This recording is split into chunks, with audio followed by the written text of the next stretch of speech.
Texas asked court to decide if the state's migrant arrest law went too far. An attorney defending Texas plans to arrest migrants who enter the U.S. illegally told a panel of federal judges Wednesday that it's possible the law went too far, but that will be up to the court to decide. Texas was allowed to enforce the law for only a few confusing hours last month before it was put on hold by the same three-judge panel that heard arguments Wednesday. No arrests were announced during that brief window. The panel did not indicate whether it believed Texas has overstepped, but later questioned Nielsen about the specifics and application of the law during the hour-long hearing in New Orleans. The Justice Department argued that Texas was trying to usurp the federal government's authority over immigration enforcement. Texas, however, insisted it would work with the federal government. Alabama House bill would allow local law enforcement to enforce federal immigration laws.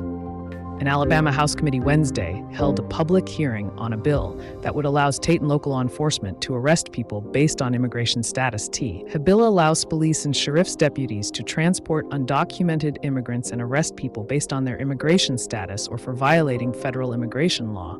It would withhold funding from agencies that do not comply with the law.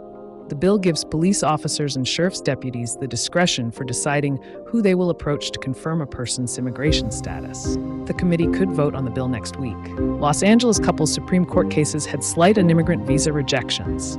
The Supreme Court will hear oral arguments next month in the case of a Los Angeles man who was denied a green card after marrying a U.S. citizen in part because of his tattoos. Ahead of that hearing, a dozen other U.S. citizens submitted statements Thursday, detailing how their lives were similarly devastated by consular visa denials.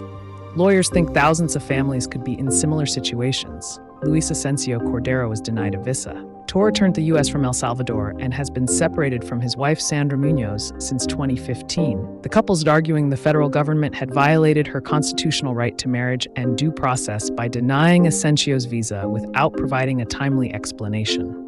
The High Court will consider whether their refusal of a visa to U.S. citizens, non-citizens' spouse impinges upon a constitutionally protected interest of the citizen, and if so, whether notifying a visa applicant that they were deemed inadmissible suffices as due process. If the court sides with Munoz, other families could be entitled to some explanation about why they were denied visas. Friends, show us some love and smash the like button. It doesn't cost you anything. If you have an immigration problem or need a second opinion because you cannot get a hold of your own lawyer, schedule a meeting with our team. Share information with our CARES team and they will help you get scheduled with our legal team.